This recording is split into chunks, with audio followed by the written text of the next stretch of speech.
Is church death inevitable? And I'd say it's not inevitable, but it is normal. But we got to remember that the church is not the building.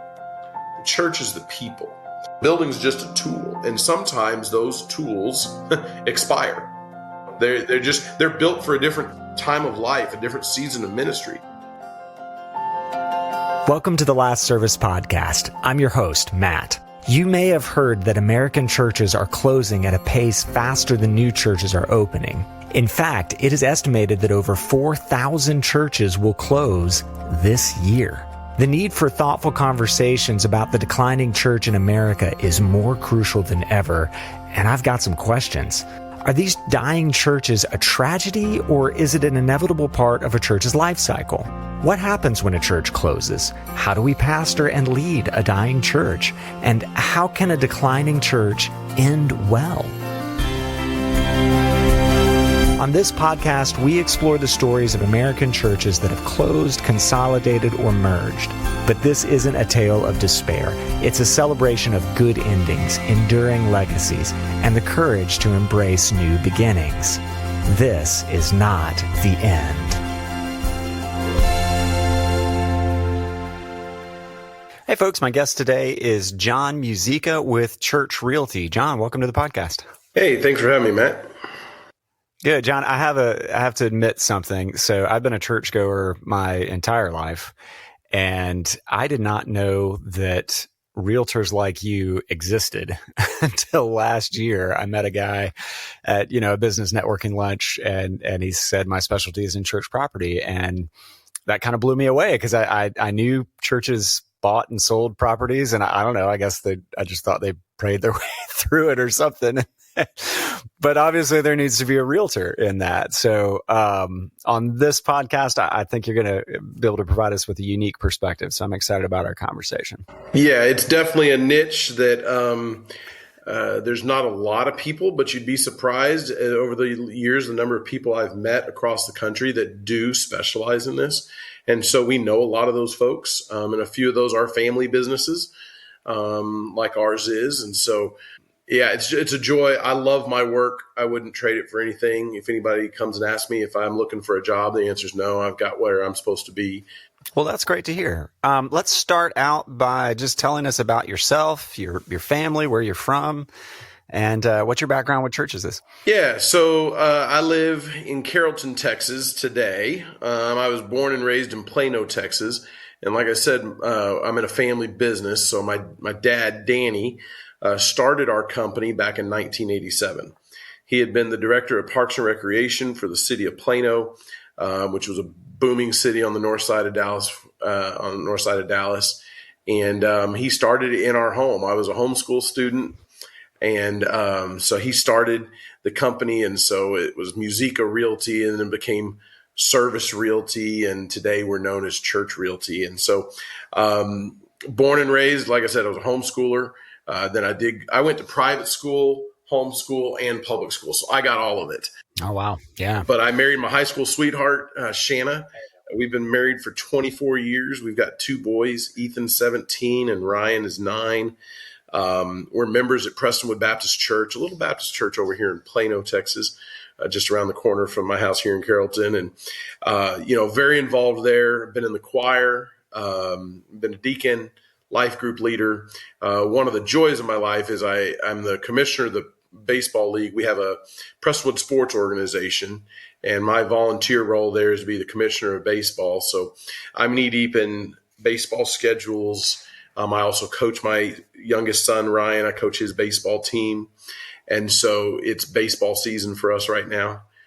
Spring is here. The Rangers are the world champions. And so opening day is coming. And on the side, when I'm not doing all that stuff, I love to smoke Texas barbecue, specifically brisket.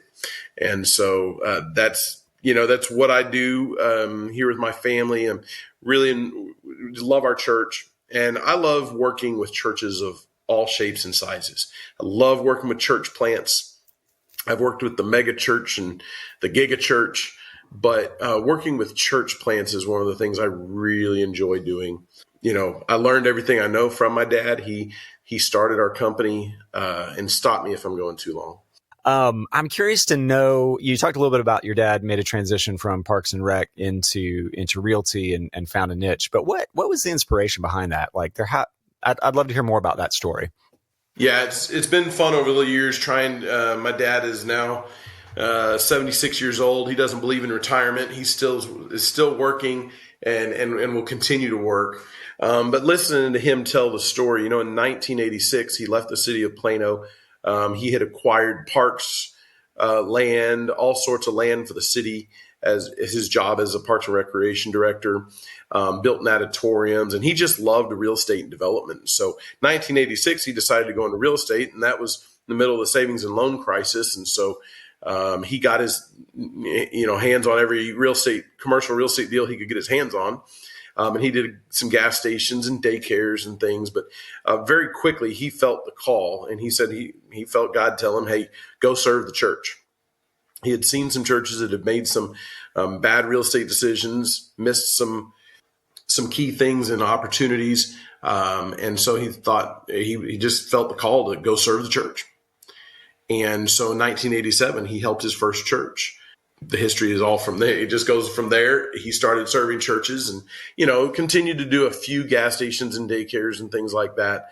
But very quickly, we became pretty exclusively churches and schools, and helping them evaluate real estate decisions.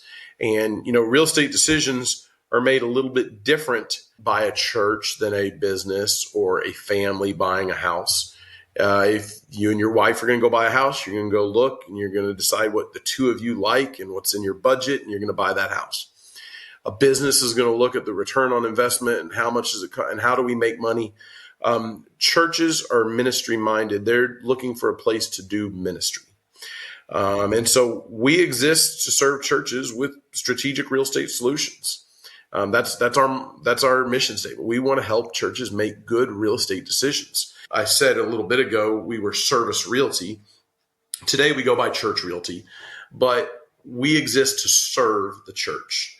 If the church should do a real estate transaction or if they shouldn't, we want to help them through that process of decision making. That might look like us coming alongside and helping them with a real estate transaction. And in some cases, we might not do a real estate transaction. Yeah, I appreciate you saying that there's a difference between the way a business would approach a real estate decision and the way a church would, and certainly the way a family would.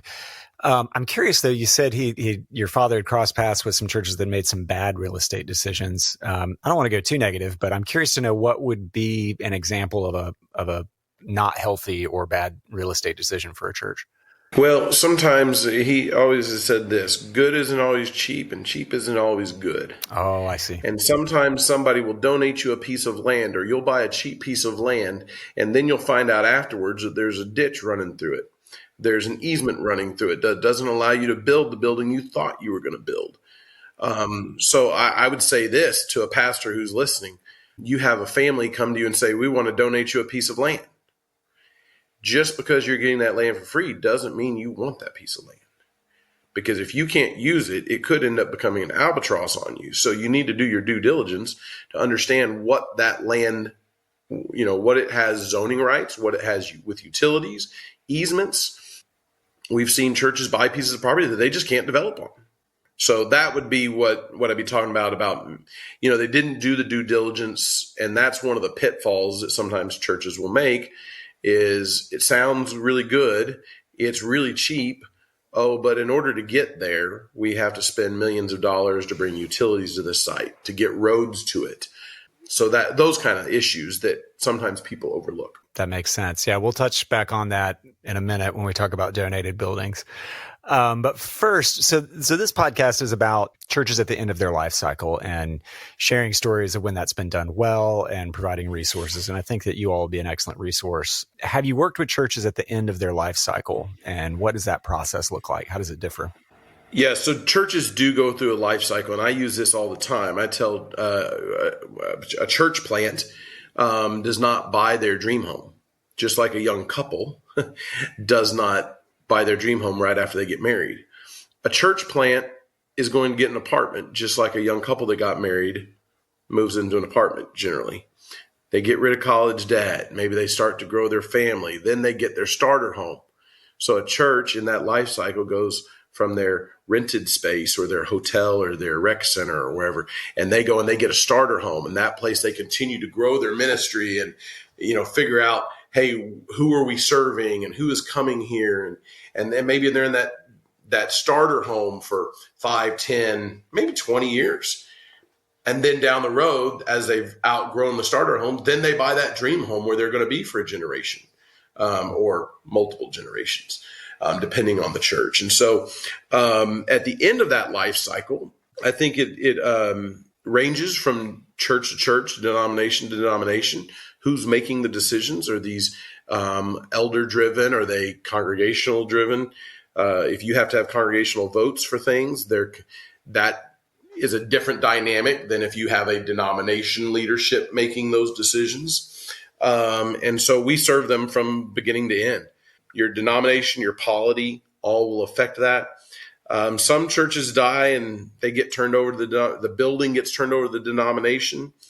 And usually if that happens, the church waited too long to diagnose the decline, and they waited too long to make decisions that could have let that church continue. I've seen that many times. The first church building I ever sold had 3 members left. Oh, wow. There are more dead animals in the building than there were living people in the building. So that building did not end up continuing to be a church. It became a residence. Had they made some different decisions earlier, maybe 10 years earlier, then maybe that would have continued.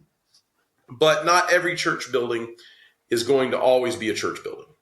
Let me tell you that story. Yeah, go ahead. It was the first church building I ever sold, St. John's United Methodist Church. Within a 3-mile radius, there were probably 7 United Methodist churches. Most of them were built when people walked to church. So over time, the people that were going to St. John's, they moved north. So they started going to the other Methodist church that was maybe closer to them. Or maybe they went to the one that had better parking or had services for them. That this building was hard to get into.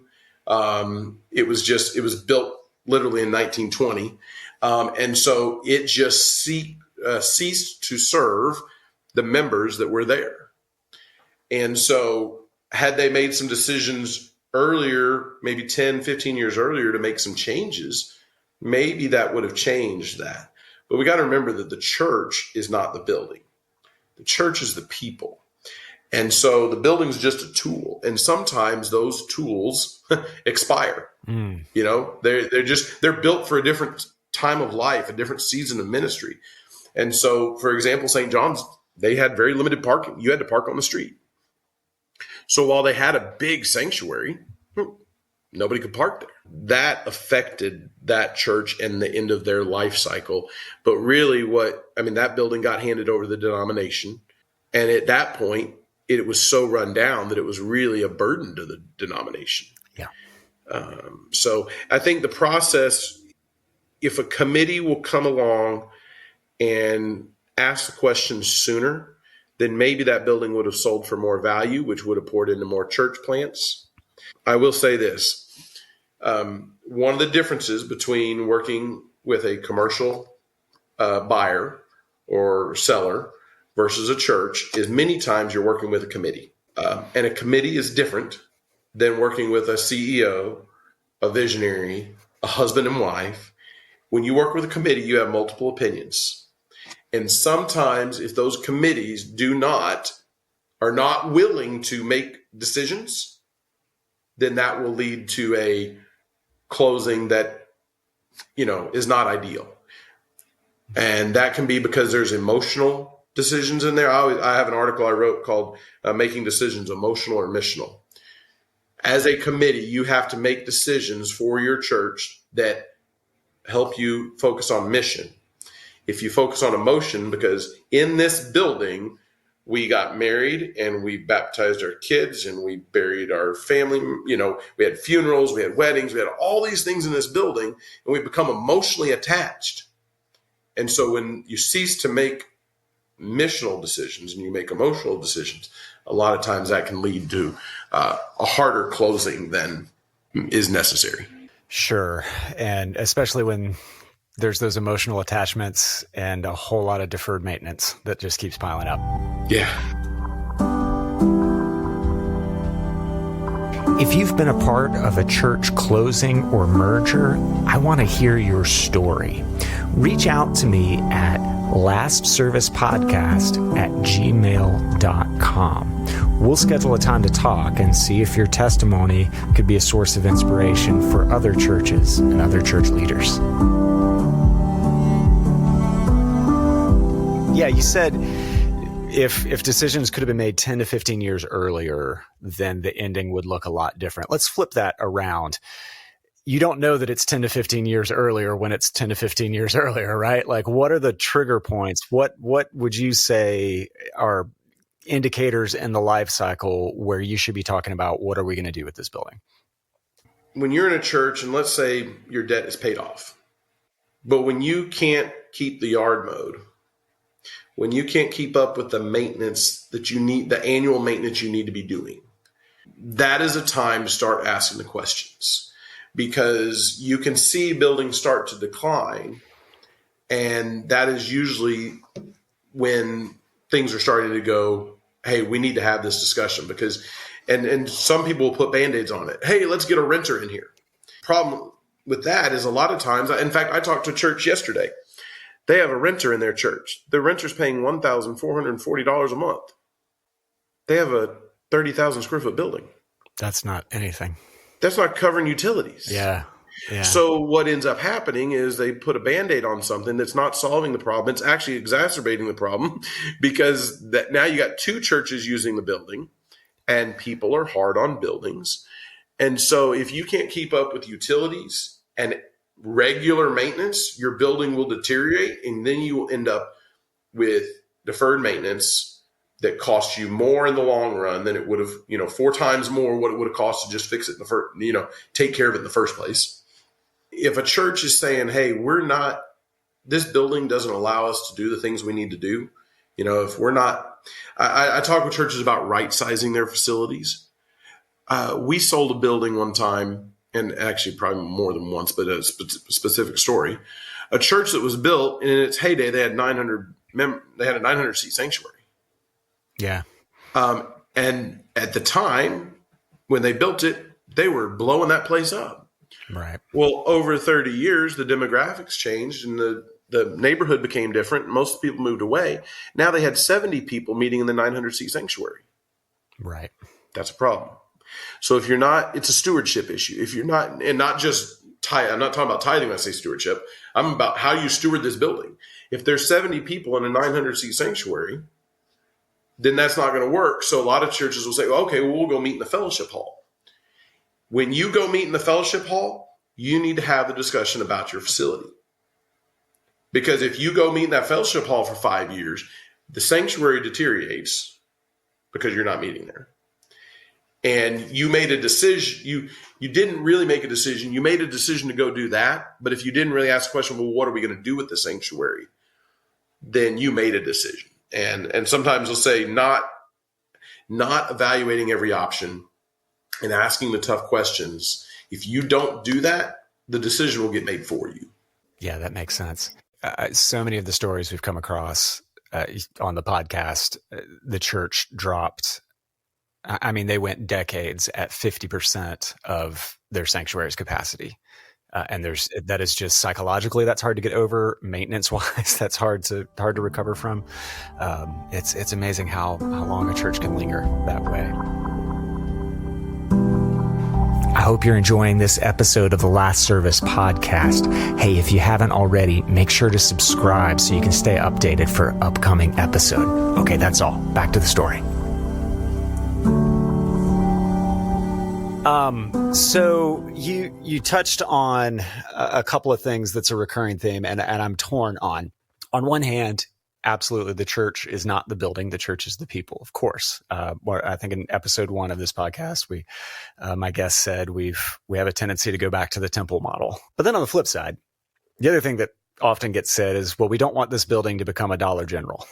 Nothing against Dollar General, but we don't want it to become a gas station or something else. And I get that too. I think there's a part of that that goes beyond just emotional attachment to, yeah, I mean, we dedicated this land, we dedicated this building, we want to see it, continuing to serve the kingdom. What are your thoughts on that? It's really about their mission and vision. If you're considering selling your property, the sale of your property is happening so that you can go do the next step. So, for example, if Dollar General, for example, is going to pay you $3 million, but you can only get $1.5 million from another church. If your next step is to go buy land and build, you need every dollar to go do that. And so you might make the decision, if you're making a decision that is based on your mission and vision, you might choose to sell to the higher dollar amount so that you can go do the next thing, so that you can prepare a place for more people for gospel ministry. Now, some churches may say, well, we're not going to do that. We'd rather this be a church. Okay, then you're probably not going to go buy land and build. You're probably going to go buy an existing building. And so you need to adjust. But again, like I said earlier, sometimes a building that was built in 1920 or maybe a building that was 1950 doesn't fit ministry today. When you don't have any more youth in your building, your church dies, right? When you get to an older congregation and you no longer serve the youth, you don't have babies in the nursery, that you're on a path to decline. You're in a decline path that is probably going to lead to an end. But the real estate decision is about where you're going. And so whether you sell that to a church, whether you sell it to a commercial user, maybe you sell it to a non-Christian religious organization, it's about what helps you accomplish your mission and vision when you're making that real estate decision. If you're not making decisions based on mission and vision, what are you making your decisions on? Are you making it on decisions of some other church? At the end of the day, you want to maximize ministry. And so your real estate decision, whether of who you sell to, is going to be about what helps us go do our next thing. How much do you think, because you talked about with committees that struggle to make a decision, and that speaks to the health of how decisions were made for years prior to that. When you work with a church that's in that scenario, is just fatigue a part of this? I mean, these folks are all volunteers, right? It's not like you're working with a committee of staff member. And how do you navigate that? Folks are tired, they're ready to be done, they're ready to move on. And that doesn't seem to be a good path to a good decision, right? Yeah, that's where you need to, as a pastor, as a leader, you need to make sure you make good choices on your committees. Yes, you want influential people, you want leaders, you want people who can think through tough questions, because you're going to have some really tough calls. Man, I've been in some meetings where they don't want to sell their building. They don't want to consider a merger. They don't want to consider closing their church. But I think if you don't do that, I've seen churches that have not been willing to do that. And then I've seen them cease to become a church and just kind of become a club, just become where a few people meet and, but we rent our building to 3 other groups, but they don't even, sometimes I've seen it to where they don't even have a pastor. Yeah. They just show up at the building. I think it just comes down to when you see the writing on the wall that, hey, maybe our facility doesn't fit us today. We can't keep up with maintenance. You need to have a committee that can make recommendations to a congregation that says, hey, we need to be a good steward of the facility we have. I think when it comes to committees, you need people that can help sort through the tough questions and actually ask those tough questions. And then look at options and solutions. Not every option is going to be the end solution, but you have to be able to identify everything. You got to identify the options. And so that's one thing I get to do, is come be the outsider who isn't emotionally attached and can come to that committee and say, have you considered selling your building? Have you considered a lease? Have you considered right sizing your facility? You have 60,000 square feet. You need 10. So what if you had 10 really nice 10,000 square feet that was really, really nice that served you instead of 60,000 that you can't keep up with. And you're paying one guy to try to maintain this building and he can't do it. So that's when you really start to go, oh, well, that could help us. And we've seen churches the church I mentioned earlier with the 900-seat sanctuary, when they sold their building to a Hispanic church, that church exploded. The church that moved to another building moved to a building that was probably a quarter of the size they were in. They grew. Oh, wow. And in a couple of years, they were 300 people. So right sizing your facilities can help you reach people. Man, that's a great outcome to hear about. I love that. Your feedback means the world to me.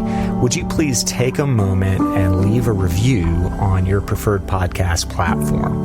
It's going to help us grow and we'll reach more listeners who might benefit from these conversations. Thanks so much.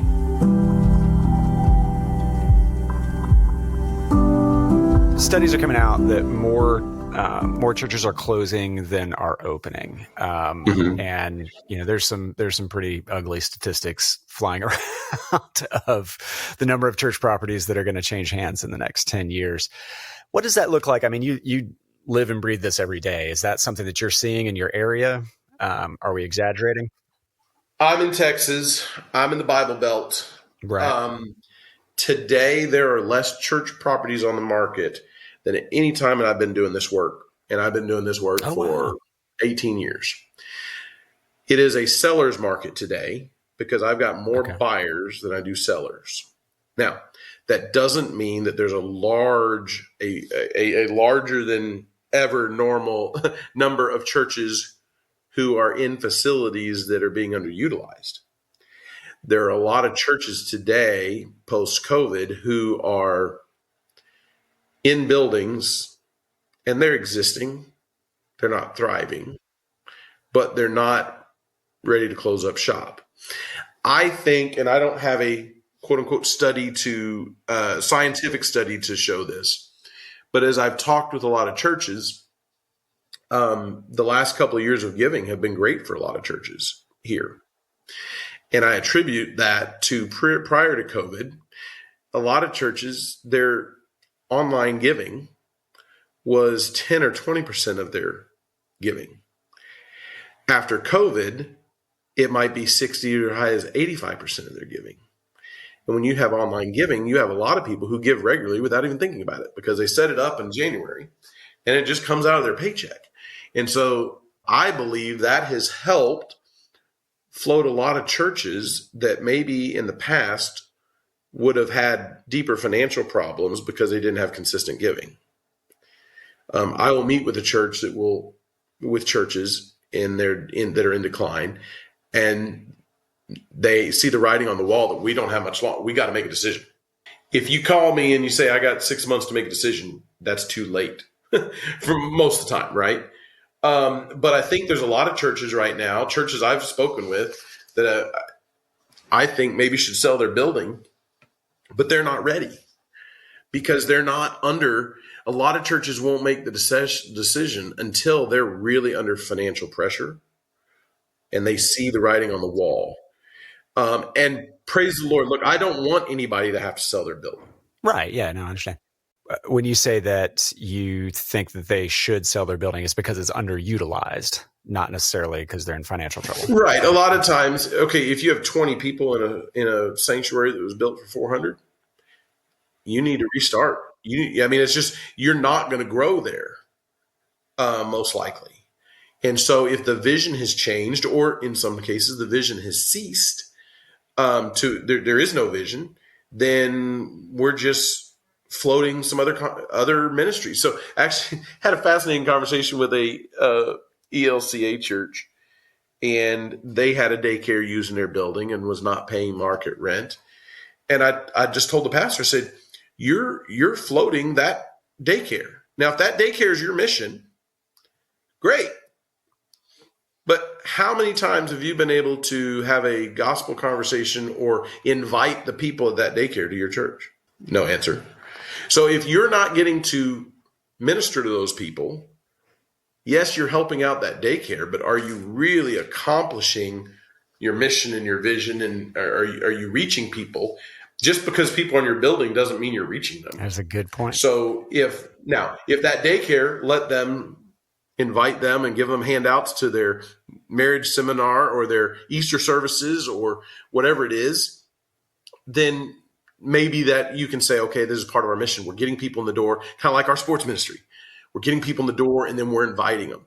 But if you're getting people in your door just as a tenant and you're not having any touch point, you're not be able to inviting them to join you, then you're funding somebody else's, you're floating that daycare and it's not really benefiting you. You can say it's being a good member of the community, but it's not helping your church grow. Yeah, that's an interesting point. You don't, so I was going to say, I mean, it is potentially helping those families that are coming into the daycare, but that church has no relationship with those families. So that's not really ministry in a way. Let's talk about donating a building.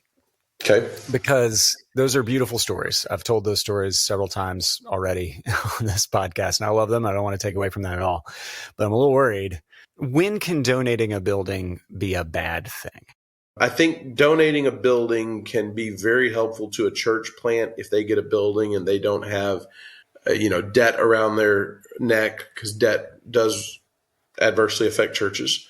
But if the building can't be used, if the city government has issues and you get something and you can't use it, or you have to spend a lot more money, anytime you're getting something donated, I would tell anybody who's going through a merger or a donation, you still need to do the due diligence to understand the property implications, meaning that would you own this in fee simple ownership?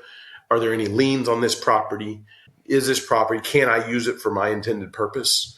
So before you accept that donation, you want to know that you own the building free and clear. There's no encumbrances. There's no issues with the city, and that you can use that building and it will allow you to do ministry. As other churches are declining across the country, there's a fair amount of money that will change hands. And sometimes those churches are connected to a denomination where people can help make decisions. Other times it's like we said, it's that volunteer committee that doesn't really have a great history of decision making.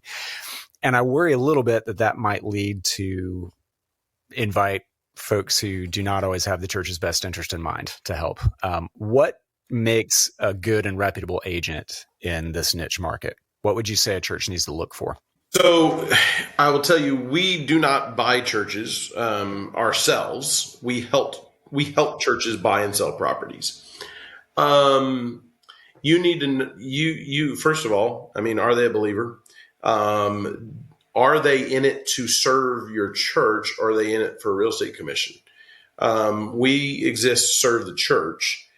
And if that means they don't do a real estate transaction, that means they don't do a real estate transaction. You need someone who's willing to put in, we call, instead of due diligence, DUE, which is when you put something under contract, you do due diligence, DUE. But we call it the due diligence, DO. Because due diligence means you got to do the work to find out about a property. You have to be willing to go meet with the city, meet with the planning department, meet with a building inspector, do the work to make sure that a property meets codes. And so you need someone who is involved in that process. There's a lot of people who have a real estate license who don't know anything about real estate. They've done one real estate transaction, or they've sold a home, but they don't know how churches make decisions. So you really want to look for someone who understands the decision-making process. I get a lot of referrals from commercial agents who want nothing to do serving a church. Oh, wow. They've tried it. It's taken way too much of their time, and they never had a real estate transaction. And they just don't understand that working with a church is not a lot of people want to go find somebody, they can find them in 30 days, I'll buy them a property. That's not how this works. In our line of work, my relationship with the church is often 1, 2, 3, 4 years. And then luckily over the years, I've been able to work with churches over 15 years and 20 years doing multiple transactions. But churches don't make fast decisions. There's a limited number of properties available, even in a good market. Right. If you want to be in Plano, Texas, today there are no churches you can buy in Plano, Texas. Yeah, so I've had long relationships with churches. If they come alongside, I come alongside them to work on a real estate project. This is not going to be a 30-day relationship. If I list a church building, it's probably going to take 12 to 18 months to sell it. Now, in some situations, I've sold buildings in 90 days. But many of our relationships with our clients are a year, multiple years. And in some cases, we've worked and helped them through multiple transactions over 10, 15, 20 years. Maybe we helped them buy their first building and then we helped them sell that building when they bought their land, so that's a real joy to be able to do that. But going back, you need to work with someone who's willing to be in the hunt with you. And a lot of commercial brokers just don't get it. And they'll say, hey, can you take this church off my hands? And gladly, because I understand how churches make decisions. I understand it takes time, and I'm not going to rush them to make a decision. And a lot of people get into real estate to get rich quick, for quick deals. They want to close deals. And someone I dearly love got in this business, and they went into residential real estate because they wanted to do more deals, quicker deals. In a year, I'll maybe serve 7 to 10. I'll have 7 to 10 closings, maybe. Wow. Yeah, that's very different. So it's very different. Whereas most real estate agents want 7 to 10 closings a month, right? You need an agent that wants to serve and is willing to walk with you through the process. And it is a process. And when you work with a committee, you have to be able to listen, empathize, because as a church is closing, it's a very hard time for every member of that congregation, whether it's the long-term member who's on the committee or it's the pastor who's been there for a year, who sees the writing on the wall. And, some pastors get run off in these discussions when he suggests doing what he sees is probably right. Yeah. It's not easy. So I think picking somebody you can trust is very important. And it may not just be because one person knows them. Let your committee meet with them and hear their heart, and that's going to help you make a decision. Do you have a network of referrals for agents like you in other cities? Yeah. So if there's somebody in another city, I will call my friends in Florida or California, different places, and say, hey, I got this church that called us. Because our website is churchrealty.com, people will call us from all over. And if it's a church that's saying, hey, what's our building worth? Should we sell our building? I'm usually going to do a Zoom call with them, and then I'm going to refer them to somebody locally that I know, or they know that maybe I'm willing to coach an agent if that's the case. So I've had conversations with churches in Ohio and California, Pennsylvania, where we've done just some kind of long distance coaching, but I got to do the work that's in front of me, and I got to do the work that I'm an expert in. And so I may not know those markets, but I know the process and the questions the churches should be asking if they're hiring an agent. Or a lot of times those questions are, hey, our building is declining, and should we sell our building? That's fantastic. We'll make sure your contact information is in the show notes so people can reach out to you and get connected that way. Can I mention one more thing to you? Yeah, go ahead. And I kind of skipped over this when you were talking about donations. Some of the networks and denominations that I'm a part of, the Southern Baptists of Texas here in Texas, and they have the Southern Baptist of Texas Foundation, and the foundation now will take a building that they call it the Jubilee Program, and if there's a church that has closed, they will take ownership of that building. And they will, if they need to improve it and do some things to it, they can. But they will find a church plant that can go in there and be a tenant for a year, and then they will sell or at a reduced price or whatever, depending on the situation. That building will end up going to a church plant in a way that church can afford. And it's a really great program that allows the transition from the church that has declined and died to that church plant, and all of it stay in mission. Now, usually those are going to go from a Baptist church to a Baptist church. they may take other churches as well, but it's a really good program that the denomination has been able to run to help church plants, because it's hard for church plants to get their first building.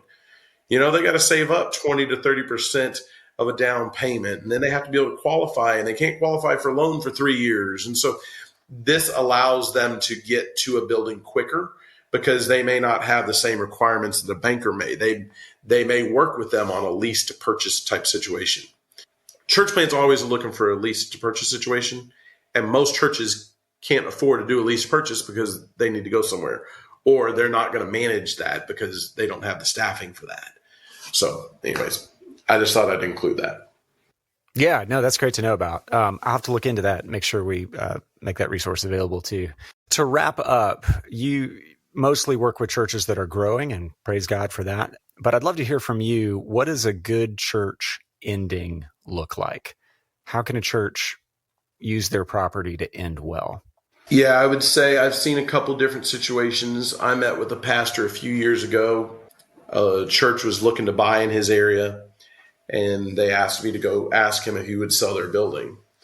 And he said, that may be a conversation we need to have, but not yet. He knew that the writing was on the wall that church was going to close, but he needed 18 months because he had to walk his congregation through that process.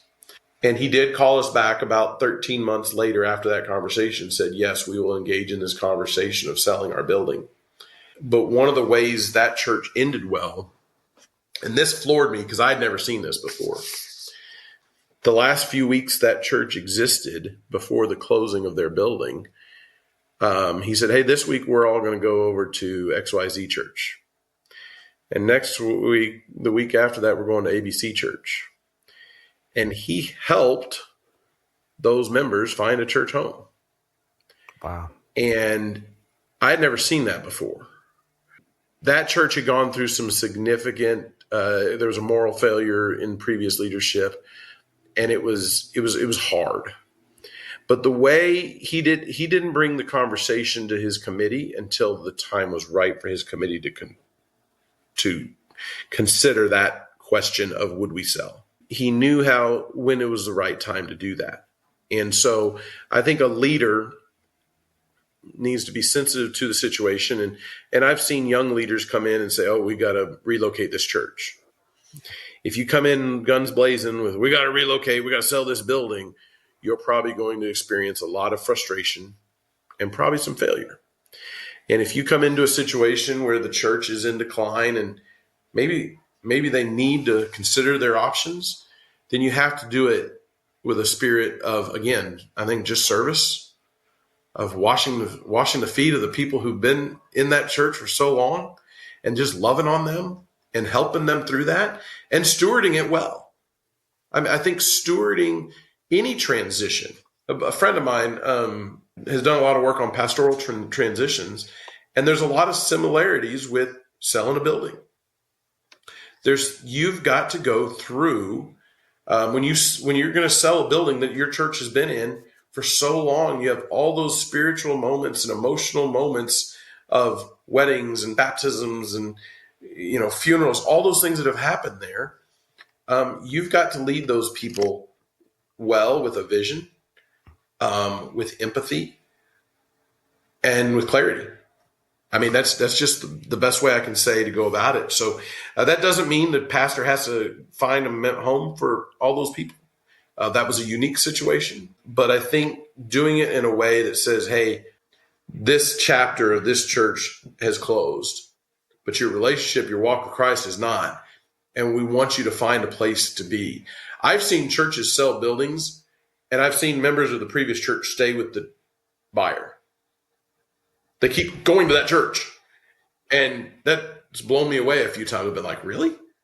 That would have never crossed my mind that happens. But sometimes people go because that's their church.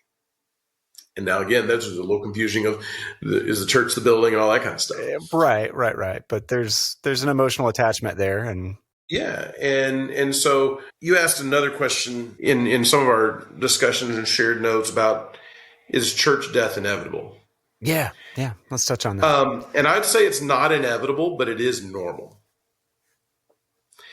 Churches die and they close for lots of reasons. I'd say the chief reason is that every church is led by sinners.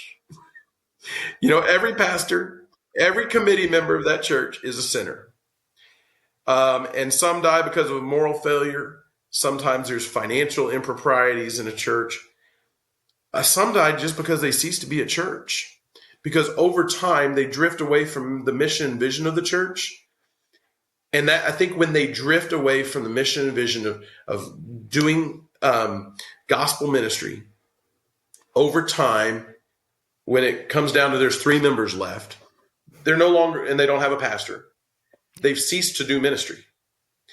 And so when that semblance of mission and vision is lost, they've lost their time as a church. When churches stay on mission and stay true to that, and they have successful pastoral transitions, I think they can continue for many years. So I don't think it's always inevitable, but it is very normal. I've heard committees talk about, well, we want to bless somebody else in the future. Well, then you have to have clarity. You have to ask the hard questions and not wait too long and just going through transition, doing it well. And it's not easy. You have to be vulnerable. Yeah, what you're getting at is churches that survive longer, that stay on mission, are comfortable navigating change or are better at navigating change.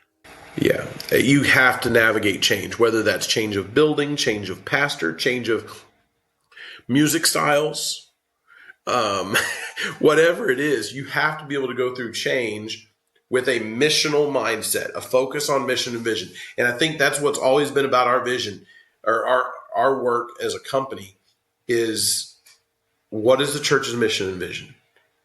And that guides if they're going to do a real estate transaction or not. Does this transaction help you accomplish that? Well, at the end of the day, if the church has died, they've probably lost track of that mission and vision, and they haven't been willing to embrace the change that could have happened. And like I said, right sizing your facility can lead to a great rebirth for your congregation. And to any pastor or church leader that's listening to this, I would say vision is important, and casting vision and keeping people focused on mission, no matter what age they are in their life. If you have an older congregation and you don't have a lot of babies, those people in your congregation can still be missional. They can still share the gospel. They have great experience, and they have followed the Lord for many, many years. And you know what? They know that they want the next generation to come up, and they want the next generation to know Jesus. And so while some of those conversations will be hard, don't ever think, well, we've just closed up shop. We're only 20 of us now, and none of us are younger than 75. So we're just going to close up shop. You still have a great influence that you can have on the next generation. Whether you need a denominational assistance, or you need somebody like me to come in and ask questions and to help you consider those, find someone you know and trust that can help you with that. John, that's a great place to wrap up. Grateful for the conversation. This was wonderful. Your values on your website say that you value courageous honesty, and that just exudes through this conversation. I really appreciate it. Thank you. Any final thoughts? Last words? No, I just say everything we do in this business is, to point people to Jesus. And so whether your church is gone through and maybe you're close to closing, or maybe you're in that area of, hey, maybe we need to make some decisions, I would encourage you. Get a good group of people around you, ask the questions, get somebody you trust, and remember, everything is for God's glory. Everything we do here should point people to Jesus and be for his glory. He doesn't make mistakes. There's nothing ever wasted. So just be faithful, and that'd be what I'd say. Thank you for listening to this episode of the Last Service podcast. Here are 3 takeaways from this conversation. First, think of your building as a tool for ministry. As John said, tools expire, and your building may not be the right tool for your congregation at this phase of ministry. Keep in mind that getting people in the building doesn't necessarily mean your church is ministering to them, especially if you don't actually have a relationship with the clients your tenant is serving. Number 2, consider how you can right-size your building to reduce maintenance costs and utilize a space that fits the size of your congregation now. Number 3, I love how John put this. Closing may not be inevitable, but it is normal. Churches are full of human beings who make mistakes, miss opportunities, and resist change. The question is how we move forward. Practice courageous honesty and ask yourselves how God is leading you to steward the resources you've been given, and get help when you need it. Those are my 3 takeaways for this episode. I hope this episode brought you wisdom, inspiration, and peace.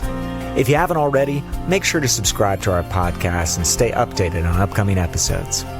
Please take a moment to leave a review. It helps us grow and reach more listeners who might benefit from these conversations. If you have been a part of a church closing or consolidation, I want to hear your story. Reach out to me at lastservicepodcast@gmail.com. The steadfast love of the Lord never ceases. His mercies never come to an end. They are new every morning.